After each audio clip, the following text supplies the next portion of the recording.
Podcast is sponsored by Great White Hot Sauce. It's a small batch, handmade hot sauce made especially for you. You can find it at www.trygreatwhite.com. It's also sponsored by South Florida Allied Health, located in Boca Raton, Florida, specializing in men's health, women's health, medical weight loss, IV therapy infusion, testosterone therapy, and hormone replacement therapy. Florida residents only.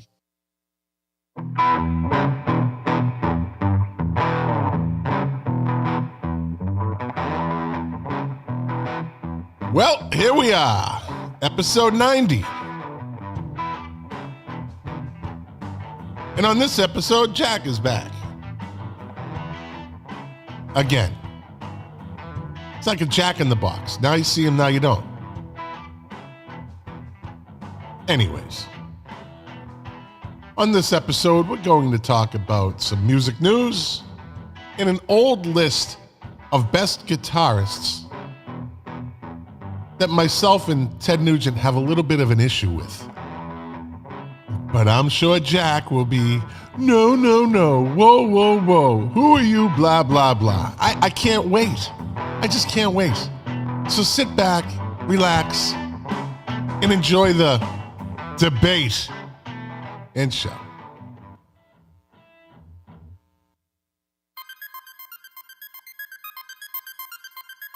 Five, 4, 3, 2, 1, 0. All engine running. Liftoff. We have a liftoff.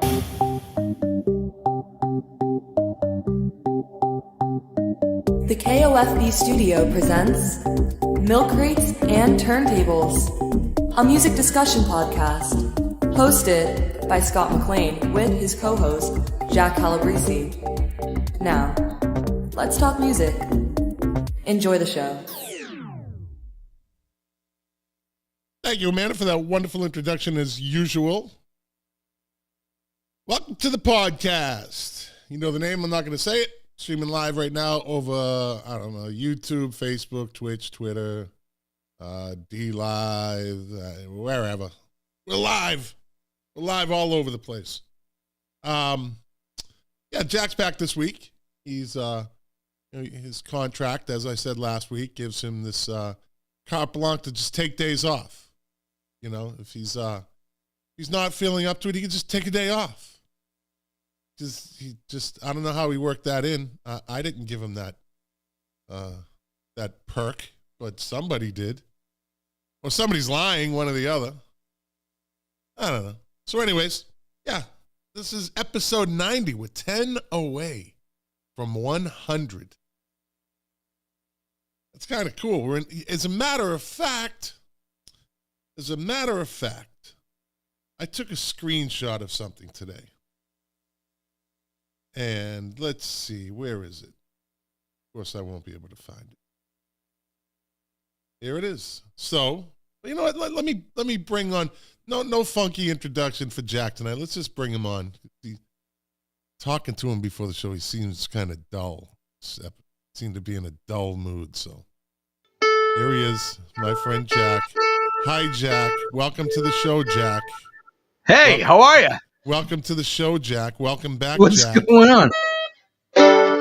What's happening? You fucking put that mandolin away. That's the first thing that's happening. I was tuning it. I was tuning it. Just that's still out of tune. In other words, not listening to me. I'd rather tune a mandolin. I'm sorry. Are we on? I'd rather tune a mandolin than listen to you. Well, it's out of I tune. don't even know how to fucking play a mandolin. It doesn't sound right. Yeah, it's all fucked up, man. It sounds like a banjo. That's what it sounds like. It does. Hey, how's it going? It's going good. So I pulled this up today. Facebook, blessing, curse. We know what it's all about, right? It says from February 15th, 2021. February. This is going to go on until One of us is going to have a eulogy eventually for the other, and and this is going to come up. You know, he used to pronounce it February. I love Scott, but he used to say February, and I'm just going to correct him one last time. One of us is going to get the last. One of us is going to get the last word in. How's that? I went to school with a Jewish kid named David Spector. He went to Hebrew school. Oh, jeez. Hey, so check it out. February 15th. Yes. It's the way it's spelled. Febru. I don't know why you people left that R out, but anyways. And the post is, and there it is, the first Milk Crates and Turntables podcast. I uploaded our first podcast 2 years ago today. Well, you say ours, or because you were solo initially? No, the first two shows were solo, right? So those are like, I think, only on YouTube. Oh, I didn't. You know what? I didn't realize. Itself. I didn't realize that I snuck in that early. I thought it was a little bit later than that. No, I'm pretty sure. Well, let me see. Regardless, this was the first podcast, and I believe, if I go back and look at it, because remember, I played a clip from episode 2 some shows back, and it was dreadful. Dreadful. Not so good. You said, hey, you gotta start somewhere. Humble beginnings, right? It's okay. Yeah. It's all right. Start you made the infamous faux pas infamous, because our show is infamous. Hey, but by the way, before we carry on, is there a reason like we're not getting any audience participation? Like, is it just that our audience has moved on? Are they watching The Last of Us, or? No, I see people watching. You do? Yeah. Okay. I just wanted to make sure. You know, I know sometimes we run into slight technical difficulties that prohibit people from participating in this great experience that we hold on an almost weekly basis. I get put in Facebook jail. In other words, it does happen. It does happen. You know. So I mean, it's Wednesday night at 7:45. It takes a minute for people to roll in and kind of see what's going on. You know. I just love when people chime in. That's all. It energizes me. It energizes, makes me feel good that they're along for the ride with us. By the way, in the intro, in the first couple of things that you said that we're on our way to our 100th episode. Do you think there's something that we should do special for the 100th? Could we get a guest star or a special topic, maybe a giveaway, maybe all of the above, maybe something? Whoa. Calm down a little bit. Just temper your enthusiasm for a second.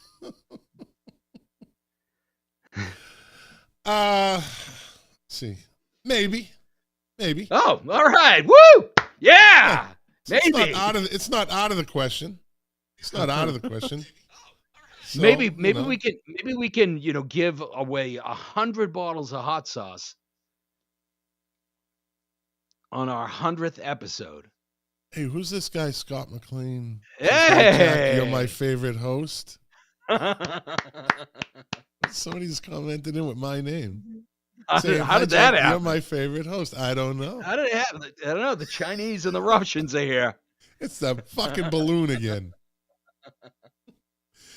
Yeah, so we're in our third year. So this is the official launch. This is our third anniversary of our official launch into the podcast stratosphere. That's awesome. So now we hit it. It just happened to be today on this date that we hit our 90th episode. Here they were. Back in high school, they said that you and I just wouldn't amount to anything. And look at us. Look at us making history. Making history. This is being put out. Like, you can't take this down. It's someday in the future, somebody is going to go back and look and do the history of podcasts. And they're going to click on an episode of Milk Crates and Turntables. And they're going to say, what the fuck is this? Well, if they go to episode 2, they're going to. Holy shit! They'd let anybody back then. Yeah. No regulations. It's the Wild West. No regulation. Hey, you like my new addition to the studio? Do you notice a new addition to my studio? You notice anything? Hold on. Let me take a closer look here. Yeah.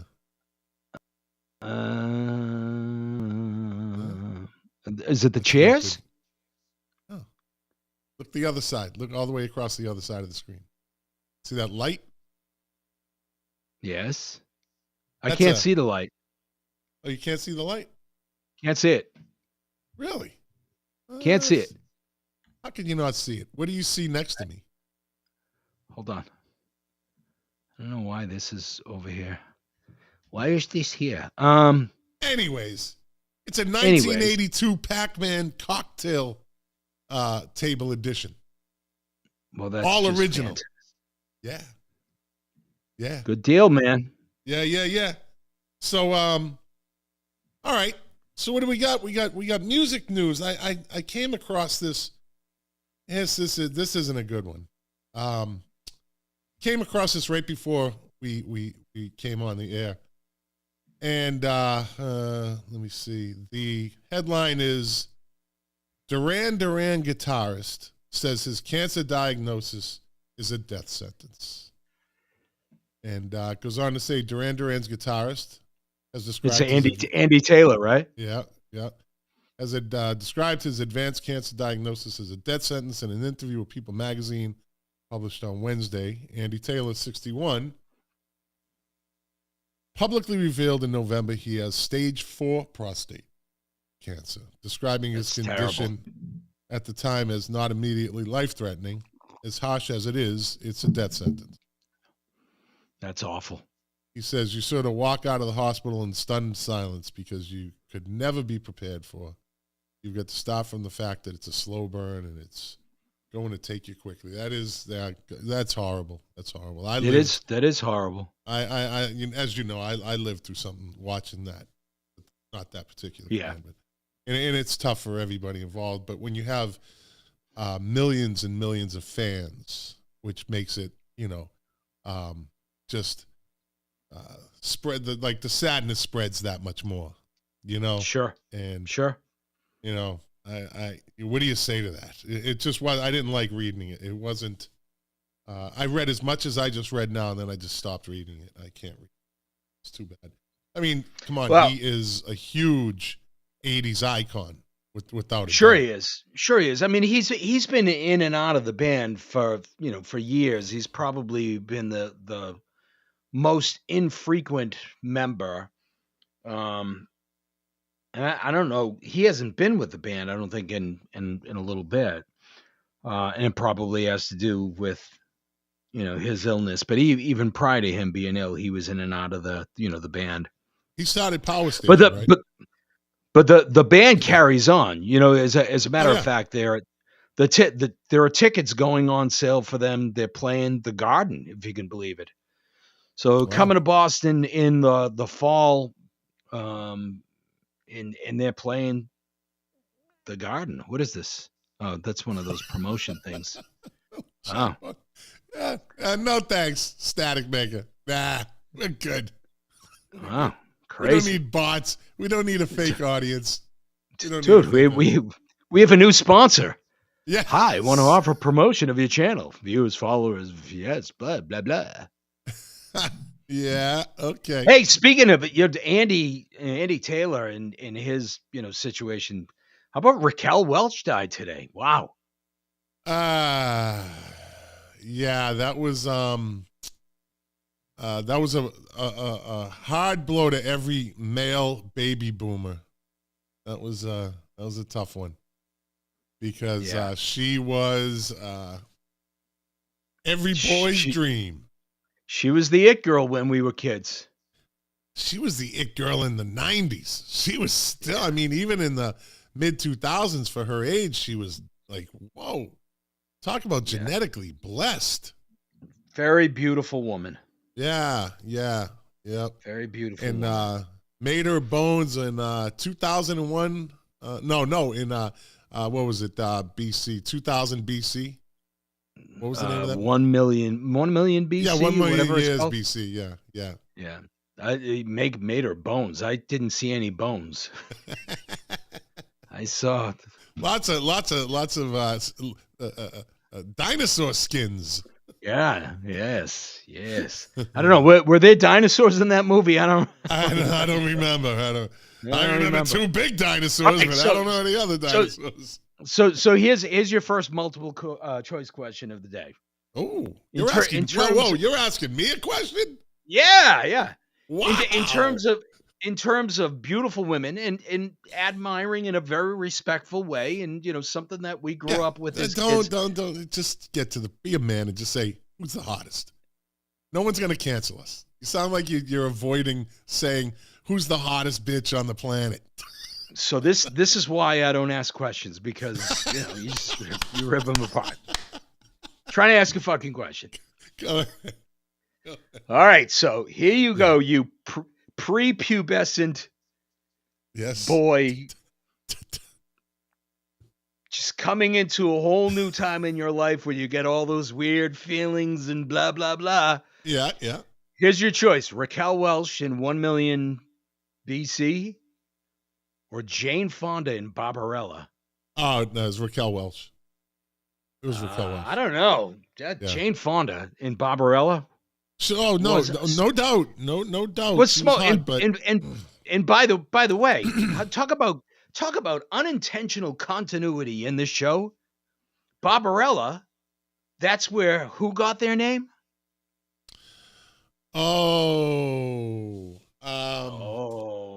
Bonus question. Come on. I can't think of it. I should know. So what did I just say? Continuity. We were just talking about them. What band were we just talking about? Oh, it was Duran Duran. There you go. Yeah, Duran Duran is kind of the villain in Barbarella. Yeah. That's where they got the name. They got their name. Yeah. That's right. Good call. Yep. See? We yin, we yang, we pivot. It just. Yeah. Hey, yeah. Hell yeah. So let me see. Then I came across this one, this article. Graham Nash shares haunting last message from David Crosby. It's kind of a morbid show. It was only 2 or 3 days after he passed that I realized he was actually gone. Nash said about his longtime singing partner. Then, let me see. Apparently, I'll say Crosby didn't seem excited about resolving their tensions either. They had that.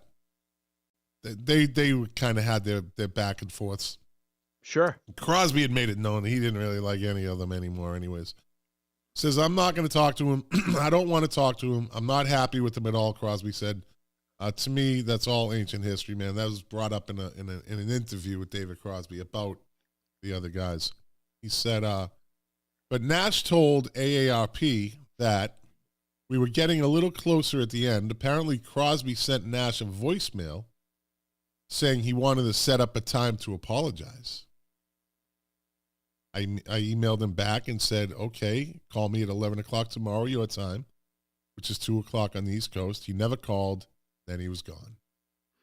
Dude, that is the ultimate. There's been a couple of times on this show where I've just disappeared. Signed off without saying goodbye. A couple? Dude, I'm a rookie compared to David Crosby. He set up a time to apologize and completely checked out. The ultimate fuck you.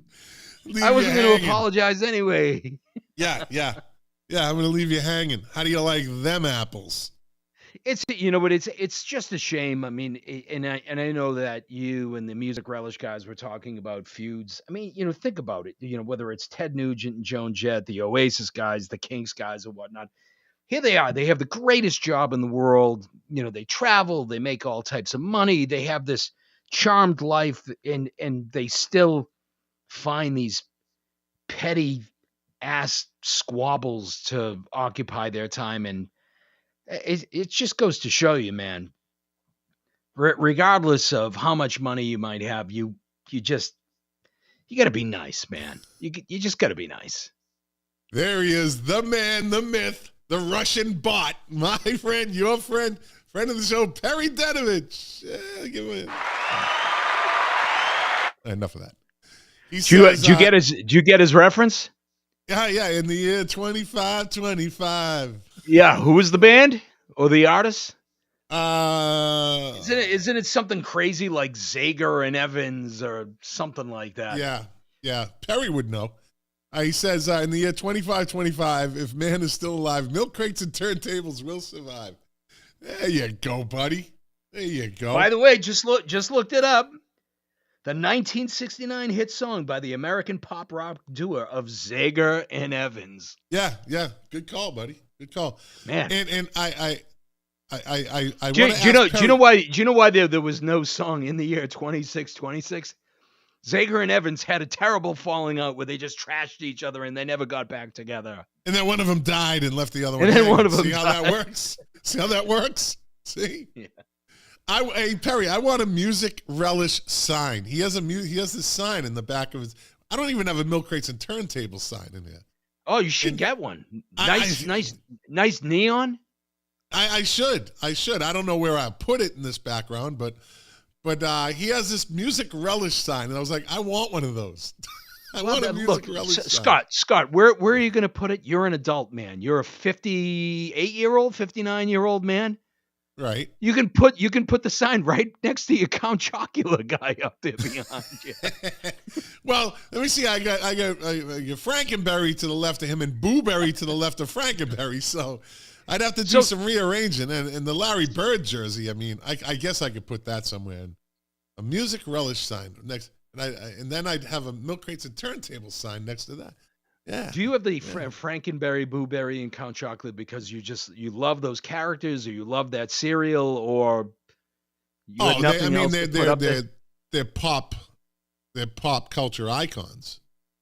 And I have them up there. And they actually have giant boxes that they came in, giant cereal boxes. So instead of putting something that may regard as terribly sexist, like, I don't know, a poster of Raquel Welch, you decided to go with Booberry. Well, I don't need a poster of Raquel Welch when I see my wife named Raquel every night. I don't really need to see because she's just as hot. Wow. Look at you. Just saying. Look at you. Just the sentiments leaking over from Valentine's Day. Look at you. Hold on. I know. Okay, I said it. Okay. Yes, baby. Yes, dear. Yes, dear. I'll be done soon, dear. Yes, dear. There you go. Let's see. Okay. What Who song makes Roger Daltrey think of Keith Moon? Which song would you think? Which song would you think? Is it a popular song of theirs? Well, I would think so if that's kind of the question, right? You would think it's not going to be an obscure song. I wouldn't ask it if I would say, "Hey, did you know that this song?" But it's not. All right, I'll take a guess and I'll say, "Who Are You?" After you, buddy. Enough of that. By the way, did you see the video of Roger Daltrey, who was just performing? Where was he? He was performing somewhere, and he actually stopped mid-song and said, "I don't want to damage my voice any further. Go and get a refund. I'm not a robot. I'm not a robot," and walked off stage. What? Yeah. I saw the video of it today. He was mid-song. This is very recent. Yeah, I think it happened like within the last couple of days. I'm gonna have to check that out. Yeah, he was literally mid-song and stopped the song, and he kind of stepped away from the microphone for a second.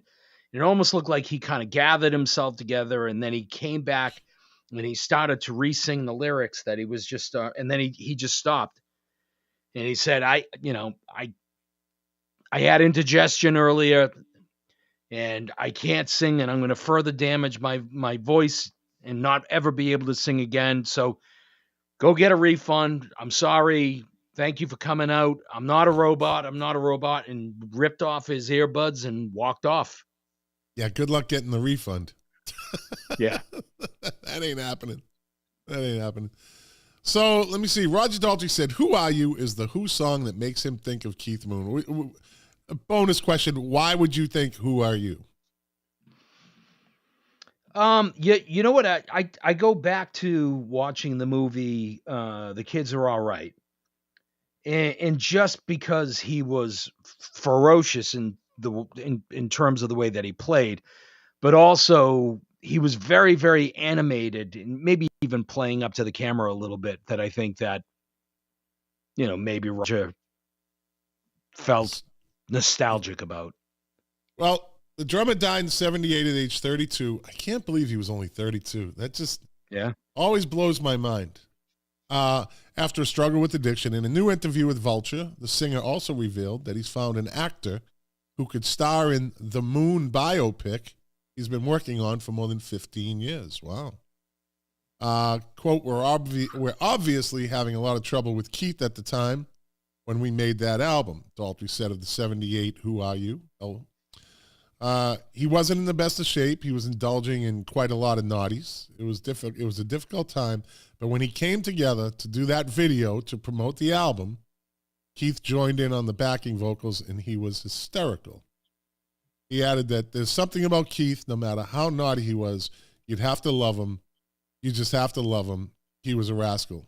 I had a friend like that, so did you. His name was Jim McDonald. Yeah. Yep.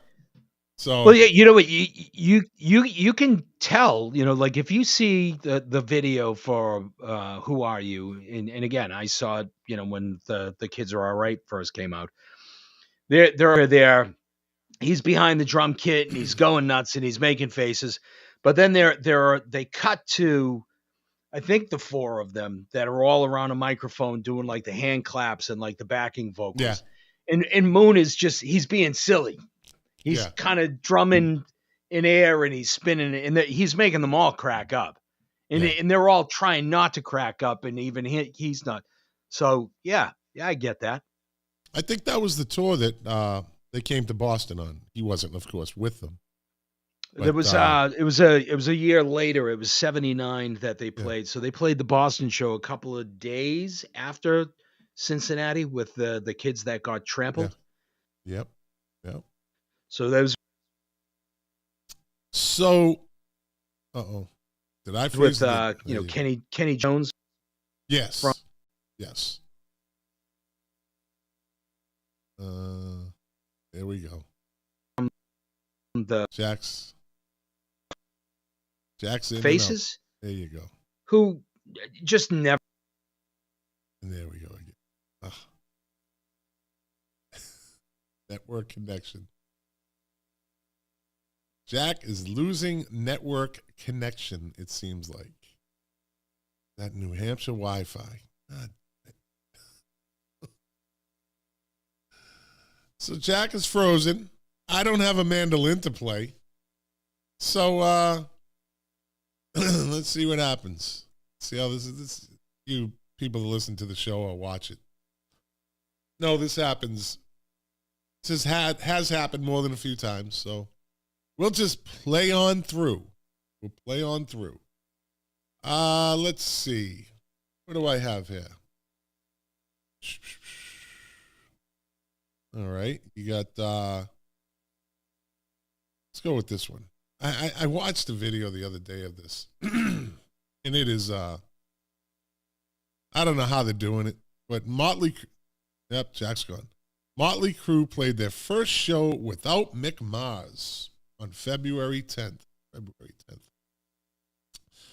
Taking over as the band's new touring guitarist.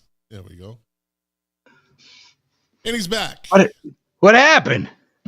Yeah, you lost signal with that cheap New Hampshire. Stop. I had nothing to do while I was frozen. I'm sorry. Yeah.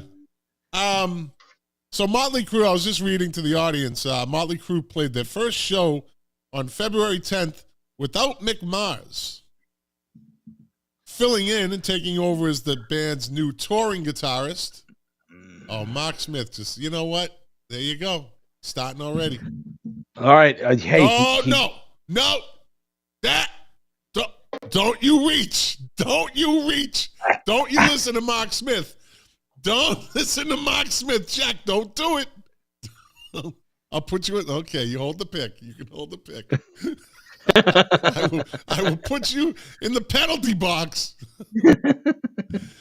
So you already did. Who the band? That wasn't me. You know who's taking over as the band's new touring guitarist? Yeah. It was what's his name? John Five. John Five, who was recently John with... Five, who I know didn't he play with Marilyn Manson at one time, and then maybe Rob Zombie or Nine Inch Nails? And then he went with Rob Zombie. He was with Rob Zombie for a while, actually. Yeah. When I saw them play that seems to be going on, in a number of different places. So, as we were saying earlier, right? Duran Duran is going on tour, and obviously Andy Taylor's not going to be with them. So you have Motley Crue, as you're indicating right now, with John Five, who's replaced Mick Mars because Mick Mars is physically no longer able to. And one of the others that they announced, and I think this one is more temporary. So U2 is doing a residency out in Vegas, and Larry Mullen Jr. is not playing with them. Yeah, he's all banged up. His hands. I think he's having some type of surgery that's going to put off commission for a little bit. I almost think that they're doing the residency thing out in Vegas to maybe buy Larry a little bit of time before they actually go out embark on a regular tour. Although I have to tell you, if you don't mind me going down the road of U2 for I don't mind. I don't mind. No. A minute, We've many times on this show talked about how artists have a creative arc and they kind of get to a point where they're not as, creatively relevant, if you will. And they start kind of relying upon, they're doing an unplugged album, or they're doing an album with orchestration behind them, or they're doing a duets album, or doing old standards like Rod Stewart. U2 currently has a new album coming out and I think it's a double album where they have reimagined a lot of their old songs. Have you listened to any of these yet? You know who did that 4 years ago? Echo and the Bunnymen. So it's not an original concept. I did listen to which song was it? I listened to one of the songs and I liked it. I don't dislike the idea. I think they released Pride in the Name of Love and With or Without You. Probably With or Without You. It wasn't Pride in the Name of Love, I don't think. Yeah. That's, interesting concepts. I like that. I like alternate versions of songs. But here's a band that at one time was cutting edge, very creative, top of their game for years and years. And now here they are, putting out reimagined songs. They've re-recorded a bunch of records, re-recorded a bunch of songs, which in my opinion never really works out as well as they hope. And now they're doing I think they're doing like a month-long residency in Las Vegas. Wow. It just kind of, in a way, it's like, it's all over. Yeah. They fought it for a long time, and I'm sure that they'll still put out, some good stuff, here or there, but the creative arc they're done. I would be more inclined to listen to their alternate versions, I'll call them, of songs, of their old songs than anything new by them, because nothing I've heard over the last few albums has interested me at all. And, I'm a big fan. I grew up a big fan. The both of us did. I'll still go back and I'll stand by my previous statements that I think their last album was actually better than most people gave it credit for. Okay. Yep. Possibly. No, not possibly. Not possibly. It is. In my opinion. Whoa. In my opinion. Just because you think doesn't mean that it is. It is. It is. Look, I'm a co-host of a music podcast. I know what the fuck I'm talking about. Well, I guess you're right. You have a point. You have a point.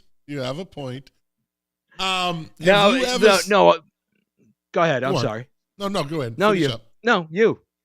You done? No, if you're not done. Wait a minute. We better tune it in. We better fine tune this before episode 100, buddy. Well, I took us down a rabbit hole. I mean, were you done talking about John 5 and Motley Crue? No, I was actually going to say, have you ever seen him play live?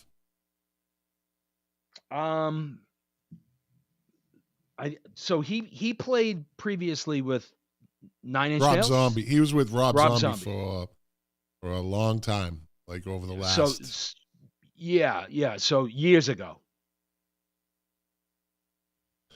What, you saw him years ago?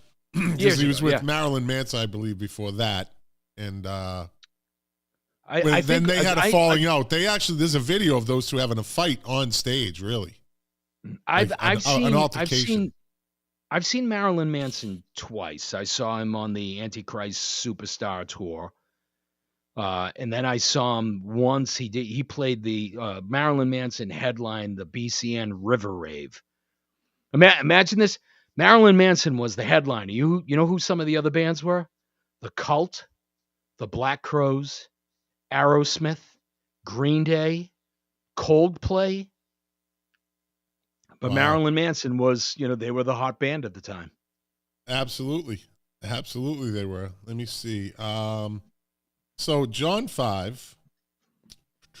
Let's go with his members of Motley Crue, LA Rats, formerly of Rob Zombie, David Lee Roth Band, 2WO, Marilyn Manson, Loser, Katie Lang, Rod Stewart, Pink Alligator.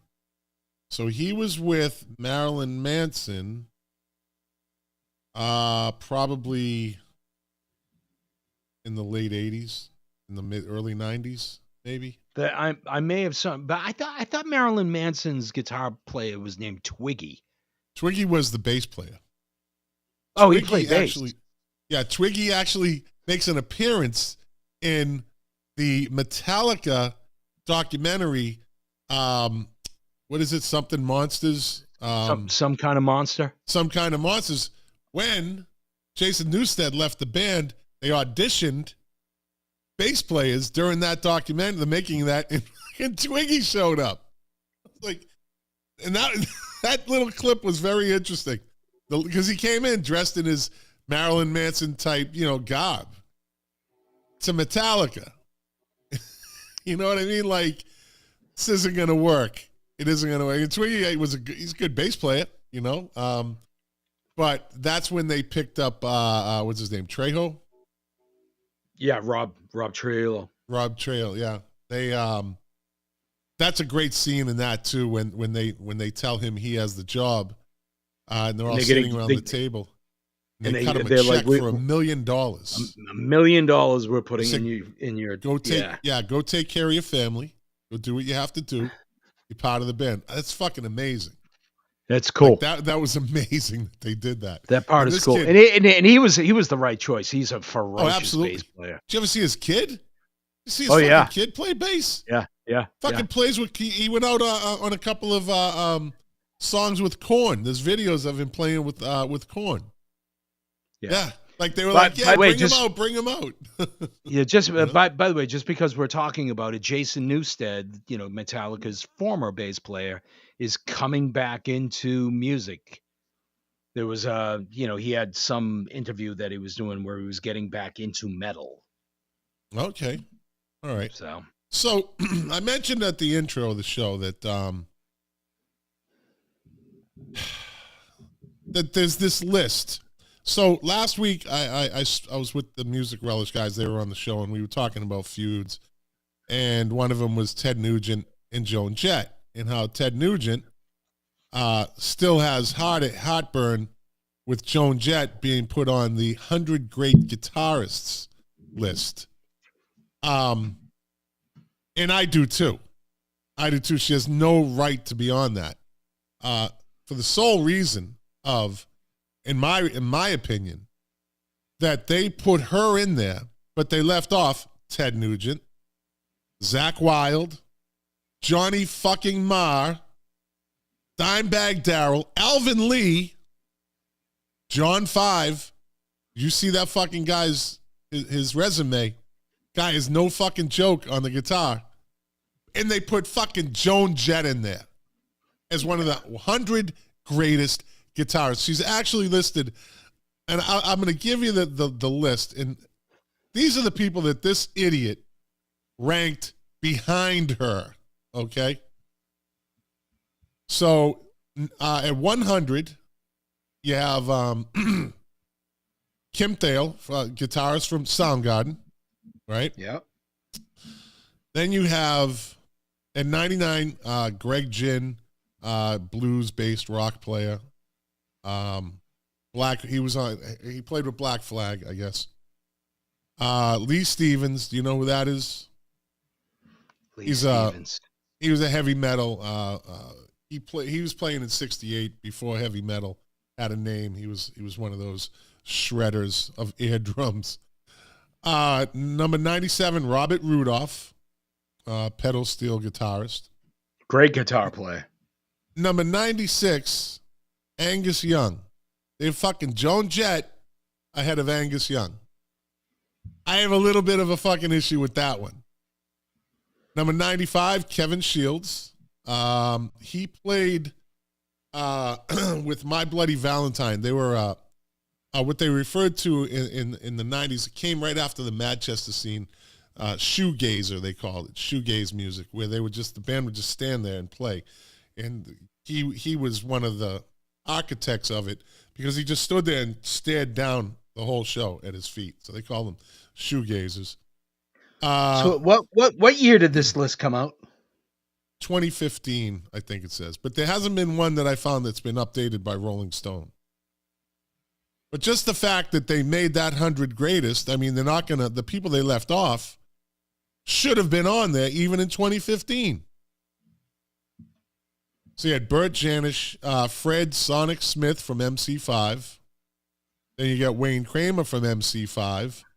Robbie Krieger, she's evidently better than him. Glenn Buxton. D. Boone. I don't know who that is. Dave Davies at 88. And Joan Jett at 87. And all they say about her is lead guitarist gave rock its icons. Rhythm players gave it soul. The line runs from Eddie Cochran to Pete Townsend to Johnny Ramone, a lineage in which Joan Jett should not be taken lightly. This motherfucker just put her in there with Pete Townsend. Okay. In the early Runaways and later Blackhearts, she played it straight ahead. No frills, all heart, no fucking around. That qualifies her for top 100 status? Last time I saw the guy, Ted Nugent did not fuck around on stage with that guitar. Did not fuck around with that guitar on stage. Fucking hardcore, just rock and roller. Some of the greatest riffs in music history, right? I mean, Jesus Christ. And they put Joan Jett at 87. Whoa! Well, yeah, I'll give you my humble opinion. I mean, look, I get sucked into those lists as well, but those hold lists on 1 second. I don't know. You hear that? Are you ordering a pizza again?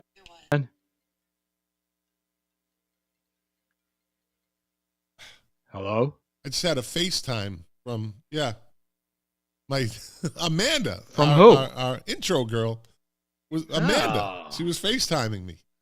Yeah, right. I was trying to get it to come up, but I couldn't hear it. It was all fucked up in my. So where were we? I was saying that like everybody else, I get sucked into these lists, and I do think that Rolling Stone includes some people just to get people to talk about it. Like we're talking about it right now. But these lists are fucking stupid. I mean, it's just like saying the 100 greatest paintings of all time or the 100 greatest movies of all time. It's all subjective. Art. But it gets put out in a fucking national publication. You can't. People take it as gospel. You can't rank art. See, you and I speak like that, but the people that read it, the regular people that aren't, into music like we are, say, "Ooh, did you know?" Like they take it as gospel. That's how it goes. Rolling Stone has always had that reputation of the experts. They're the experts. They know, which they don't. Look, I can respect Joan Jett for what she did with the Runaways, and she's had a crazy long career. And I have no beef with her. I like Joan Jett. Look, I would put Chrissie Hynde before I would put Joan Jett in there. Right? But they got her. What about how come Lita Ford on the list? She plays guitar. What about Nancy Wilson must be on there, right? No, Nancy Wilson? No. You got Tony Iommi, Randy Rhoads, 84 is Eddie Cochran. I'll go through it pretty fast. Neil Young, 83, David Gilmour, 82, Derek Trucks, 81, Robert Keane, Queen, Quine, at number 80, 79, Cliff Gallup, 78, Robbie Robertson, 77, Henry Vestine, 76, Ali Farka Touré, 75, Adam Jones, 74, Johnny Winter, 73, Trey Anastasio, 72, Joni Mitchell, 71, Lightning Hopkins, 70, Eddie Van Halen, at number 70. Wait a minute. This can't be. That's not the Rolling Stone list. It is. I'm fucking reading it right off the fucking website. No, I'm looking at Rolling Stone's list in 2015, and it's not the same list. I'm reading it right here, dude. I'm telling you, this is Rolling Stone. It's Rolling Stone. I think somebody is punking you. What, they made a fake fucking article just for me? Well, yeah, you're special. The headline. So I'm going to go all the way back to the top. Where is it? I'm looking on Rolling online. Stone, 100 greatest guitarists, David Frick's picks. Oh, David Frick. Yeah. Okay. His picks. This is in Rolling Stone by David Frick. Yeah, I think that's a different list than the Rolling This Stone. Is 2010. That this is 2010 then. Then this is from 2010. Okay. I'm looking at the one from 2015, which is very different. From Rolling Stone? Yeah, I'm on the same list with you now. I hope Joan Jett isn't in the one in 2015. It's a different. I suppose it's a different. I suppose it's a different. It's a different writer, right? I don't think she is.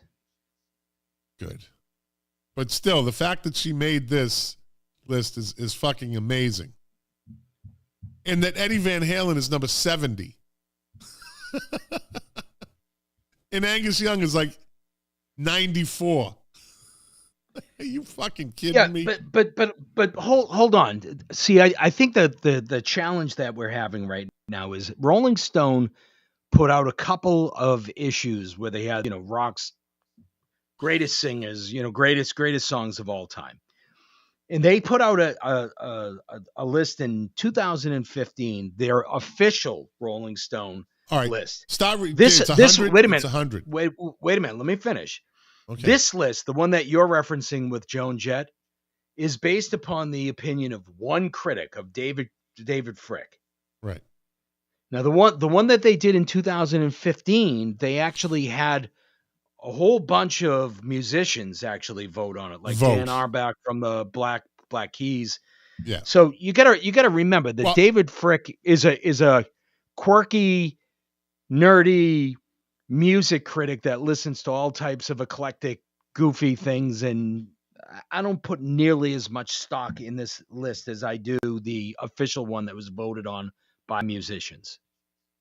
That's one, Mark Smith. Yeah, this one, for some reason, it said on the Hyperlink 2015, but this This article is 2010. So you have the one in front of you, right? I have the one from 2010. 15. What about the one from 2015? I can get to that one quick. Yeah. Yeah, pull that one up. All right. So the one in 2015.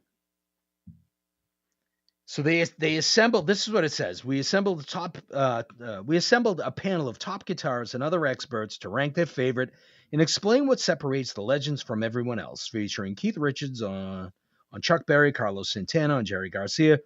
But the voters were like Trey Anastasio, Dan Auerbach, Brian Bell from Weezer, Richie Blackmore, the guys from My Morning Jacket, James Burton, Gary Clark Jr., Steve Cropper. In that one, I'll run through the list real quick. Number 100 is Lindsey Buckingham, and then Thurston Moore from Sonic Youth.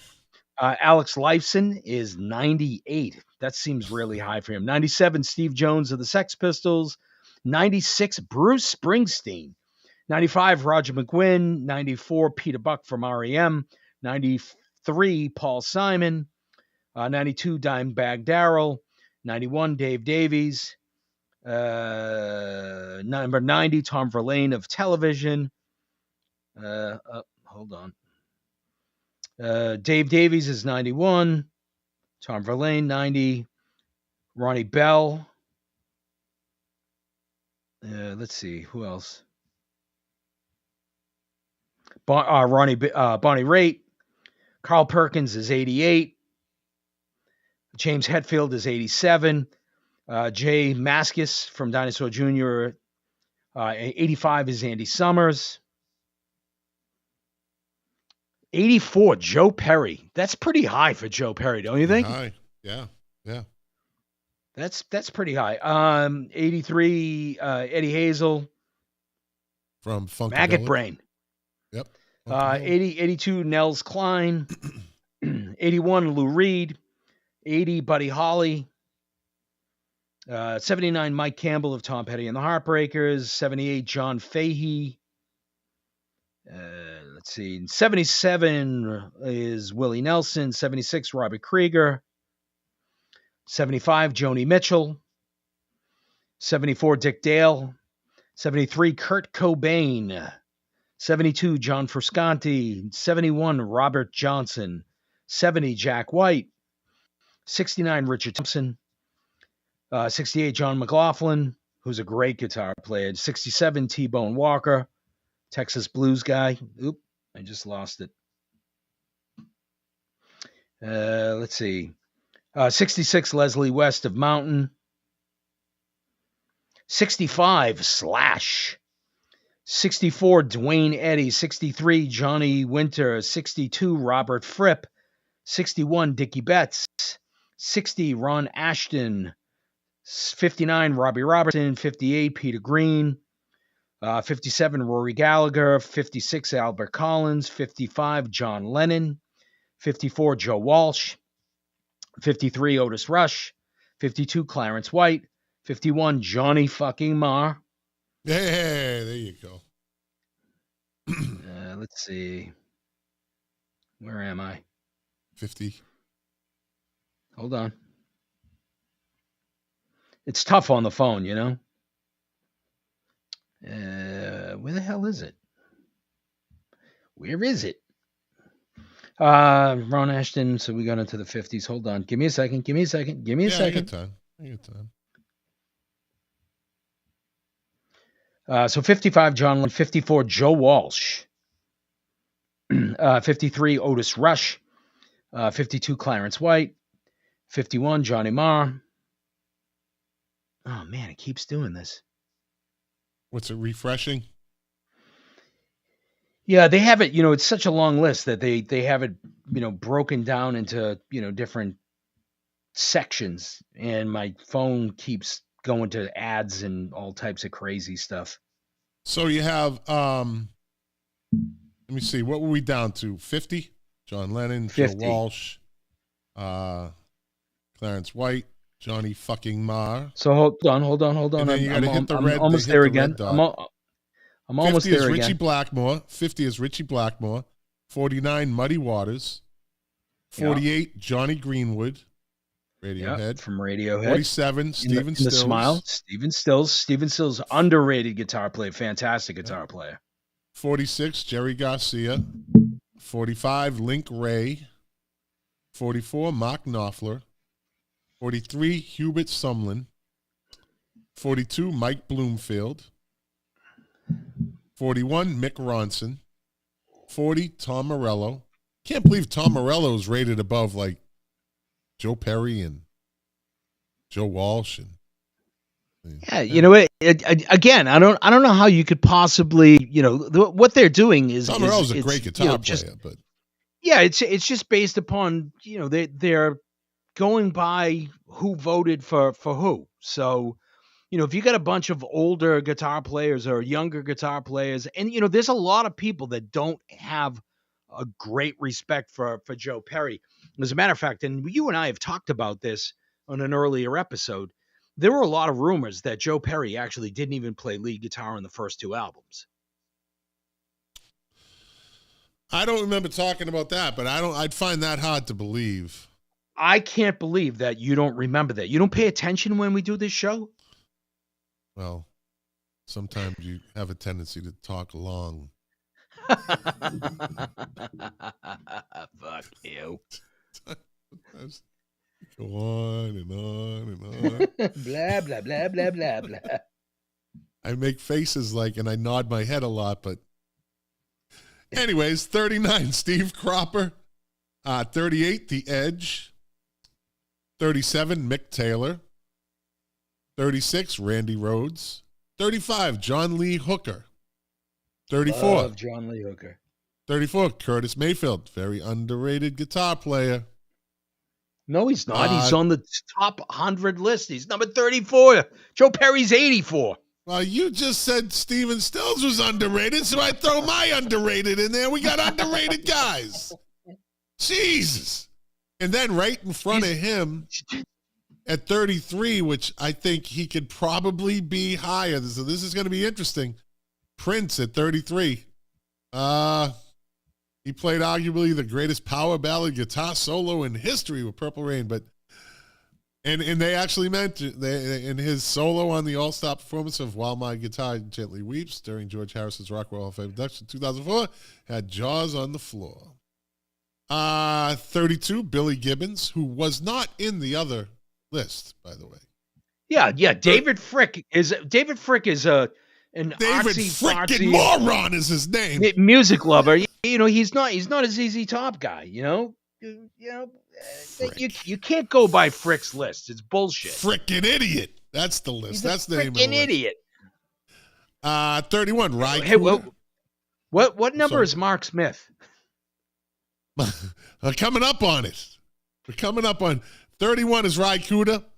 Mark Smith he's got to be in the top 10. That's why we haven't gotten to him yet. No, 30 and a half. He's 30 and a half. He's in between Elmore James and Ry Cooder. So Elmore Mark 30 Smith. Is Elmore James. Elmore Smith. Elmore Mark Smith. Number 29, Scotty Moore. Good old T-Bone Smith. Yeah. Number 28. I still don't know how they fucking give Johnny Ramone this much credit. I don't. He's an innovator. But I guess. 27, but is he better than Mark Knopfler? He's not better. He's just different. Well, this is best guitarist, right? Number 27, Bo Diddley. And you're saying that Johnny Ramone is better than Prince? Well, that's what this list says. I guess, again, it's subjective based upon, how people are voting. And they may be looking at Johnny Ramone. Like, look, Mark Knopfler, great guitar player. Not to be confused with Mark Smith. Not to be... Or Brian Knopfler or whatever the fuck his name was. His brother's name, yeah.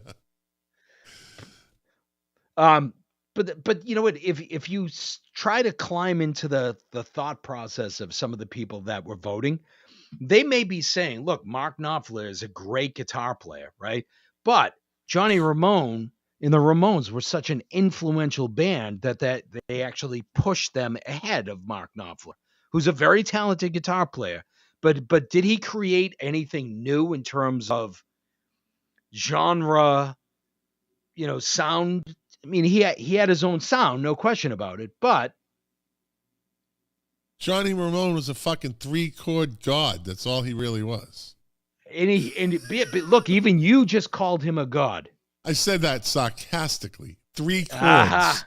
You just don't like chords. You don't like the Ramones because they don't have a synthesizer. I give them credit for what they accomplished and what they did, but I don't give them credit as the fucking number 29th best fucking guitarist out of 100. Luke Calicchio says he has recordings of Mark Smith playing guitar. Prince has nothing on that guy. Damn. Look at that. We're going to have a guitar off. You and Mark Smith doing like dueling banjos. Of course, Mark Smith, I'm leaving the show at that point. I'm going to go take a dump and let you guys kind of play your guitars together and rub strings together, whatever you guitar players do. Rub strings together. That sounds dirty. Anyways, number 27, Bo Diddley. Number 26, Brian May. Number 25, Tony Iommi. This is more respectful. Number 24, Angus Young. 23, Buddy Guy. 22, Jack Calabrese. I'm sorry, that's Frank Zappa. He looks like Jack Calabrese. That's a sort of picture. He's so funny, Scott. I'm a dancing fool. Number 2, you know who I'm guaranteeing they leave off this list? Who is a fucking legendary guitar player? Roy Clark. Oh, Stop. yeah. This is not the time to tune your guitar. Yeah, but Roy Clark. What about Glenn Campbell? Well, yeah, maybe he's on it, maybe he's not. But Roy Clark was a fucking guitar player. What about Chet Atkins? What about Vince Gill? Vince Gill's a monster guitar. Hold on, I got a phone call. Hold on. Hello. What's happening? Are you live right now on the Milk Crates and Turntables podcast? Call me when you're done. We'll talk about Oh, okay. Don't sound so excited about being live. 21, Chet Atkins. Number 20, Carlos Santana. Number 19, James Burton. Number 18, Les Paul. Number 17, Neil Young. 16, Derek Trucks. 15, Freddie King. 14, David Gilmour. 13, Albert King. 12, the legend, Stevie Ray Vaughan. Number 11, George Harrison. Number 10, Pete Townsend. Number 9, Dwayne Allman. Number 8, Eddie Van Halen. Number 7, Chuck Berry. Number 6, B.B. King. Number 5, can you give me the top 5? Do you think you could give me, if you can remember who was in and who wasn't? I can give you at least part of the top 5, not in order. Yeah, it doesn't have to be in order, no. So I would imagine that Hendrix is number 1. Yep. Clapton is probably number 2. Yep. Jimmy Page is probably number 3. Yep. Jeff Beck is probably number 4. Nope. He's number 5. Number 4 is Chuck Berry. No, we already named him. Oh. Did we name B.B. King? Yep.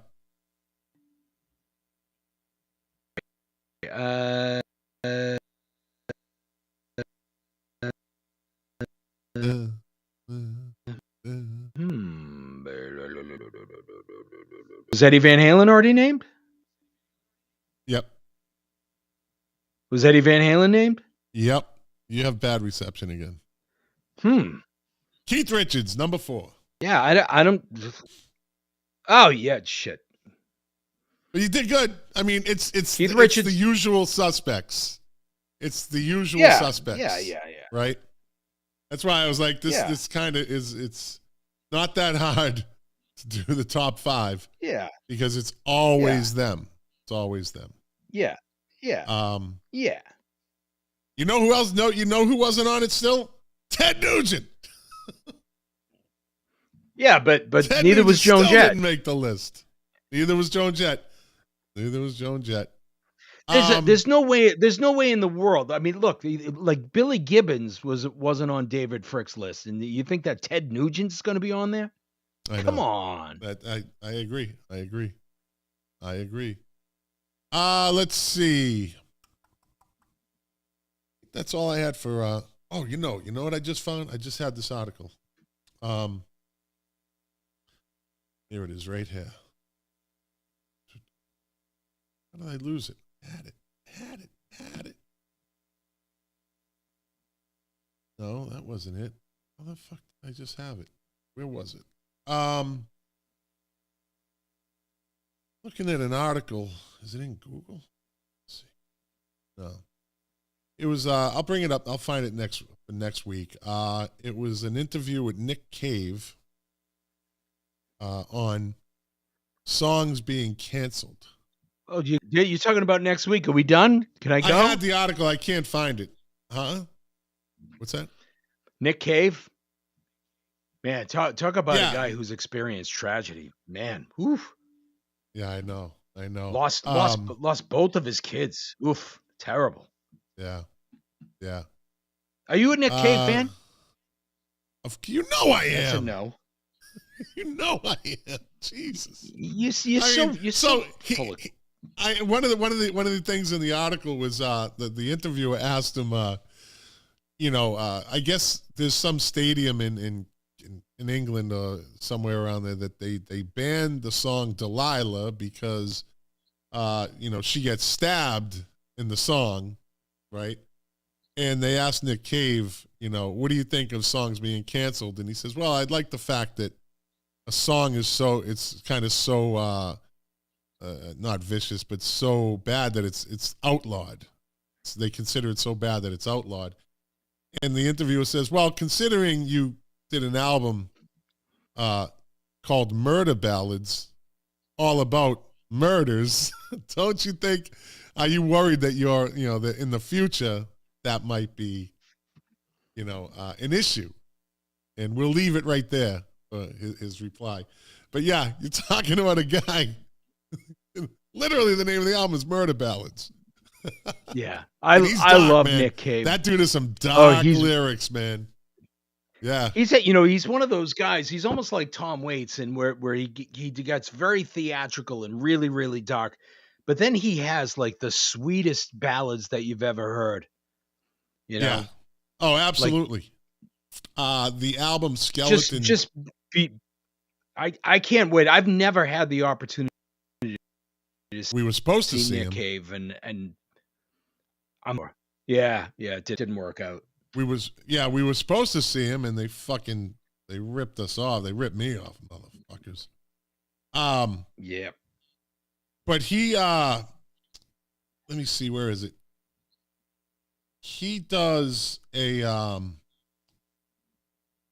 song. What's it called? I can't think of the name of it right now. Song.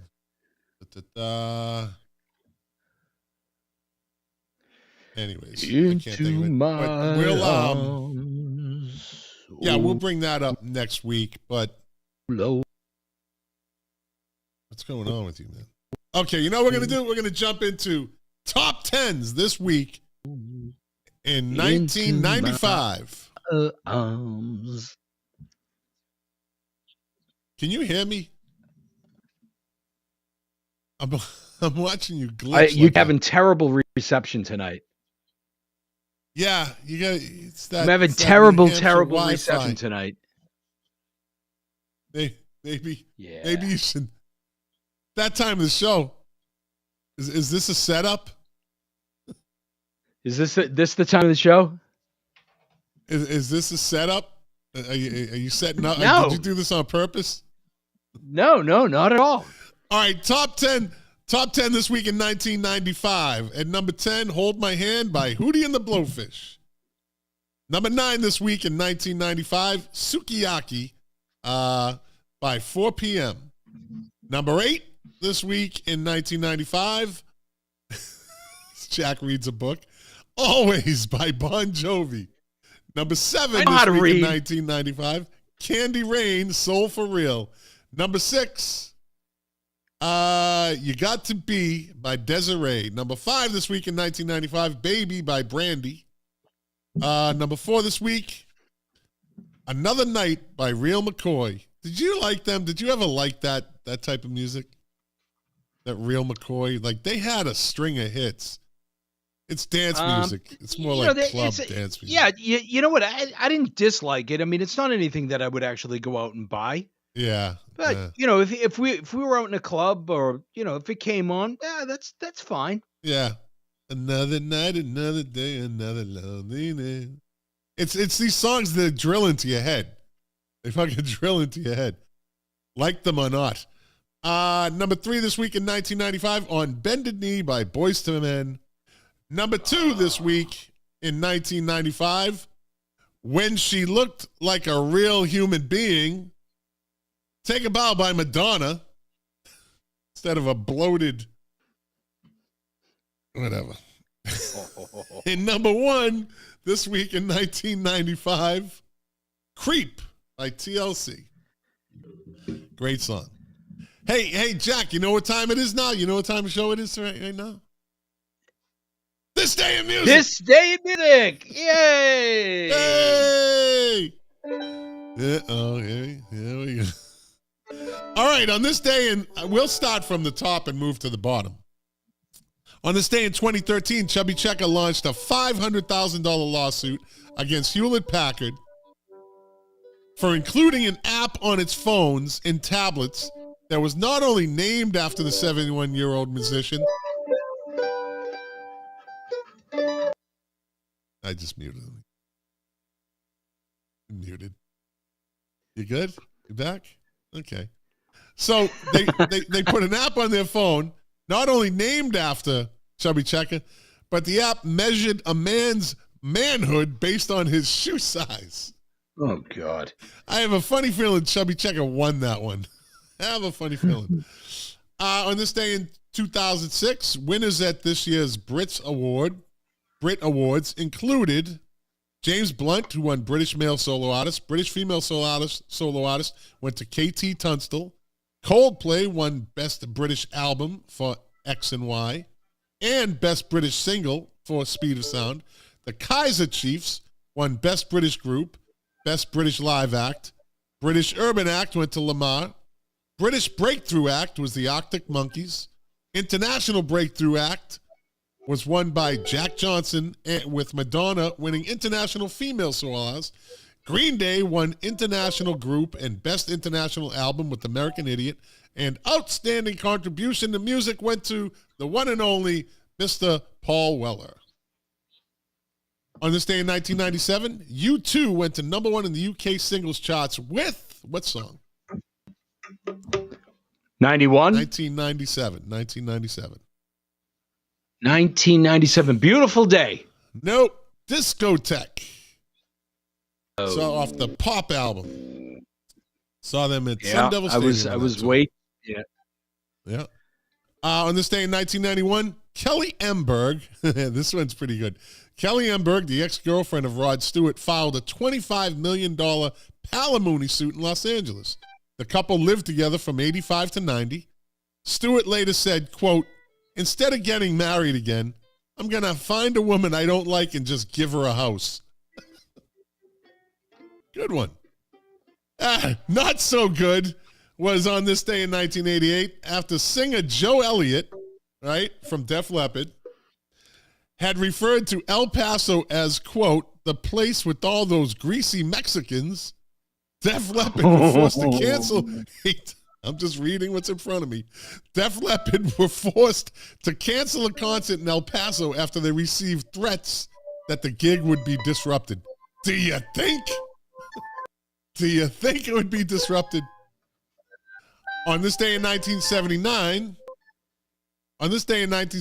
Saturday Night Fever, at the 21st Grammys Awards, Saturday Night Fever soundtrack won Album of the Year, and the Bee Gees were named Best Pop Group and Best Arrangement for Voices for Staying Alive. Billy Joel's Just the Way We Are, won Record and Song of the Year.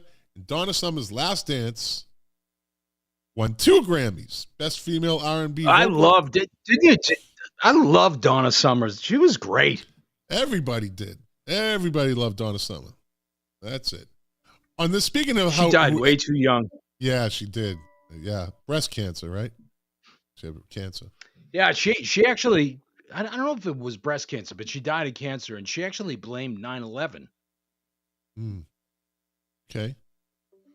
Speaking of someone everybody loves, on this day in 1975, Linda Ronstadt went to '1 in the U.S. singles charts with "You're No Good." The singer's only solo chart topper out of 12 other top 40 hits. Also, today, Ronstadt went to #1 in the U.S. album chart with "Hot Like a Wheel."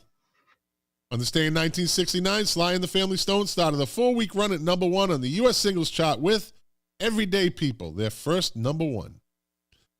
This is pretty funny, and it's very typical. When you hear the end, you can see this happening. You can see this happening. John and Cynthia Lennon, along with George and Patty Harrison, flew to India on this day in 1968.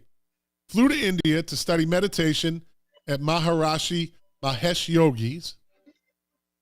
Paul and Ringo joined them a few days later, but Ringo would become bored and leave on March 1st, comparing the experience to be like a Butlin's holiday camp. Whatever that can't be. He hated the food. That's Ringo, buddy. Yeah. Much of the Beatles' The White Album was written during their stay there. It was a sad day on this day in 1968. American blues musician Little Walter died in his sleep at age 37 from injuries incurred in a fight while taking a break from a performance at a nightclub in Chicago. He got hit in the head. He got hit in the head with her. Yes. That's not good. He was we just found out. He was a Walter. bad dude, but he was a monster harmonica player. Yep.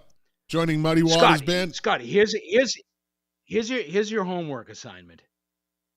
I want you to listen to just one of his. And the song is called Juke, Juke. All right. Tell me that when is my assignment due? Do it. When is my assignment due? By next week? Sometime before. Well, knowing you, that could be 3 weeks from now. Knowing you, that could be 3 weeks from now. Hold on a second. Are you even here next week? Are you even I'm here? here next week? Next week? Maybe. Okay. Maybe I'll bring in the best utility players in the podcast game. We'll have a 4-way show.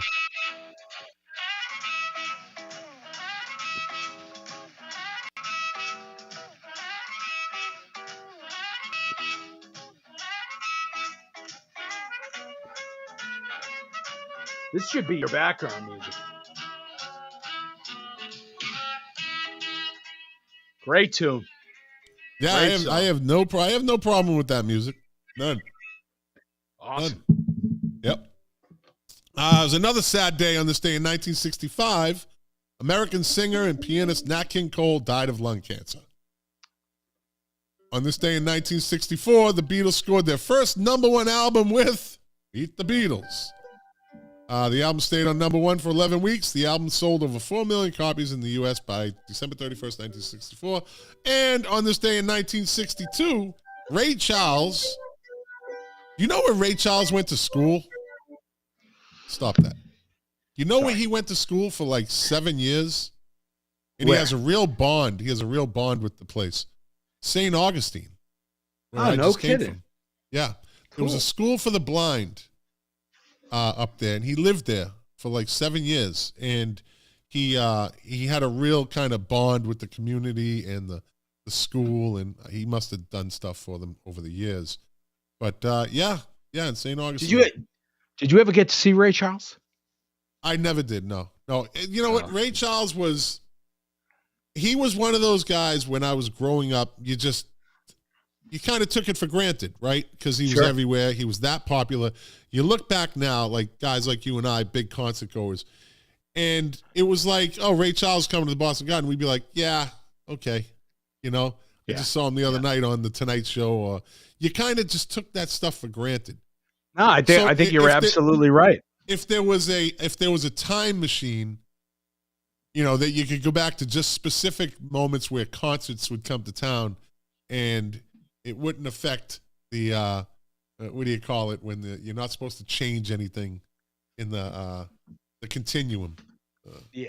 Time like continuum or something. So if you had a time machine, is that who you would go see? Well, if he had come back, you can't go back further than, you know, when you were born. So you can't go and see the Beatles. But I'm sure he played. I'm sure he played in the late 70s.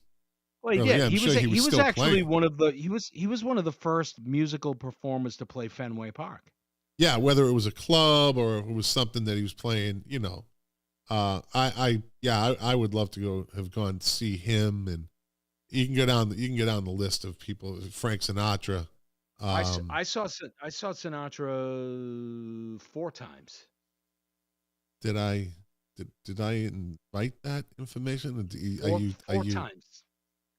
One time I saw Sinatra with Sammy Davis and Dean Martin. You just, I mean, 4 times. Are you done pouring Tony gasoline Bennett, on top of me? When are you going to light the match? Tony Bennett, Al Green. Yeah, and fucking Chuck Berry pushed you. He punked you. So there you go. So there you go. James Brown. You ever see James Brown? No. Yeah. But I got on stage with you too. I got on stage with you too. Aretha Franklin? No. Never did. Yeah. Now these you saw them later on though. You saw them later on.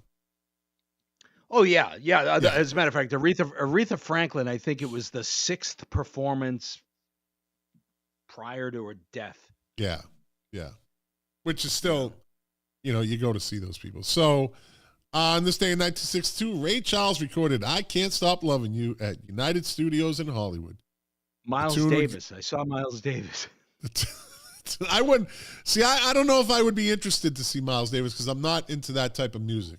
I mean, just because it's Miles Davis. Look, I went and saw Yes, right? Didn't know fucking but 3 songs. I was never a big Yes fan, but I went to see them. You know, they were entertaining. They were entertaining. By the way, I can't remember the list that was Steve Howe on that top 100 guitar players list? No, but he was on. He's on the list with that guy Steve Frick. He's on that list. Dave Frick. He's on that list. Frick him. Yeah. See, I have a good memory. I remember both lists. Yeah, he was on that one. Steve Howe is an amazing guitar player. Yeah. Even as an old guy. And John fucking grouchy. Saw John Lee Hooker in Los Angeles. John. Actually, a couple of days before that, I saw Les Paul. Hey, you know, born on this day, 1984, Gary Clark Jr. You know who that is? I met him. Okay. Did he shove you out of the way? No, he ignored me. There you go. He's a guitar player. His fusion of blues, rock, and soul with elements of hip hop in the band. Yeah. Born in this day in 1976, Brandon Boyd, lead singer of Incubus. Born in this day in 1960, Mikey Craig. You know who Mikey Craig is? You saw him fucking everywhere in the 80s. Believe it or not. Craig. Yeah, believe it. It's not. He's not. That's not. He didn't go by another name. He went by Mikey, right? Mikey and the Mechanics. No, he's the bass player for Culture Club. Remember that's right. The coffee mug, Mikey. Sure. Remember he holds up the coffee mug in the video. It says Mikey. Yeah. Hey, it's Mikey. I like some of Culture Club stuff. I tell you, the first album was a fucking solid album, man. Solid album. Then they got too popular. They started rushing shit out. And that was the beginning of the end. Give me time. That's a good song. I like that. I even like Do You Really Want to Hurt Me? Because when I first heard it, it was so different than anything that was out there. Just the sound of it, all their sounds. They had kind of an island sound to it, you know? Yeah.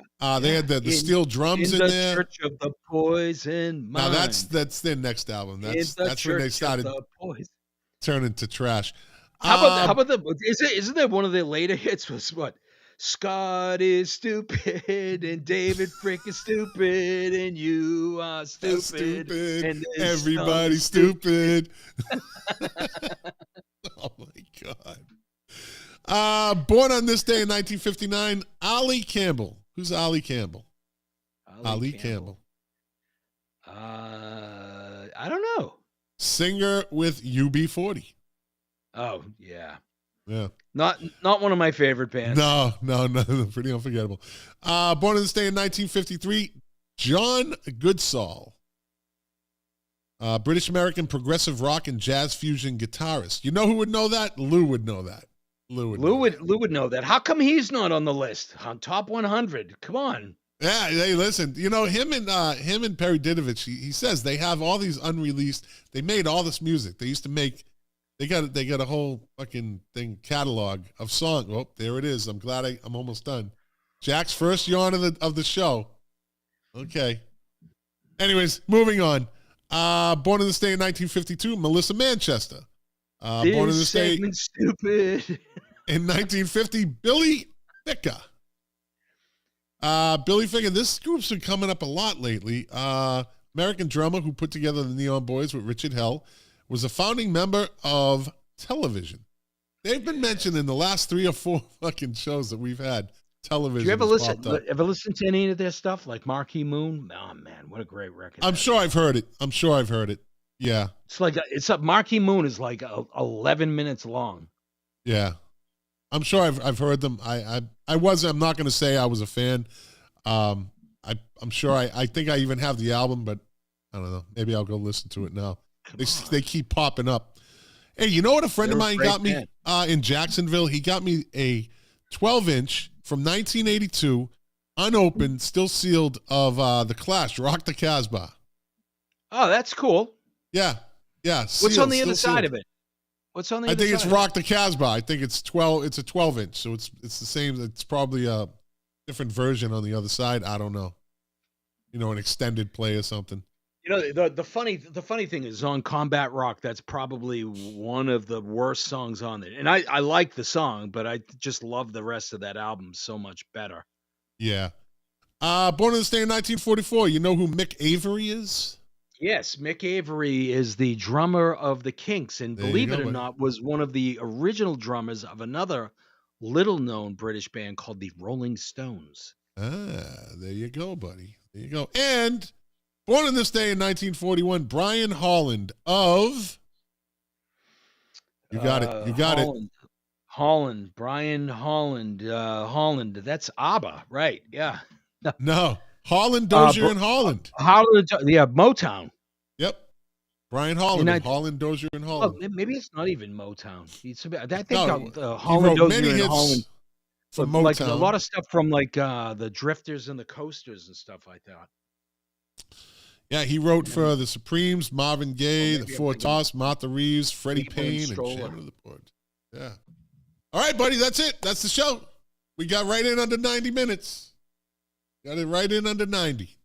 There you go. All right, Jack, say goodnight. I'm kicking you off. I'll take us. Anything you want to say before you go? Good night, everybody. Thanks for joining us. Love you all. Hey, guess what? Get off my show. I got him first. Anyways, that's it. That's the show. Thanks for listening. Thanks for watching. Like I always say, if you like it, share it. Tell people about it. If you don't like it, well, thanks for listening this long. It says something, I guess. And as I always say, you guys are the engine that drives this machine. Without you, it'd just be me arguing with Jack, and that happens all the time. Anyways, and doing this show for you, to quote my favorite artist, Morrissey, the pleasure, the privilege is mine.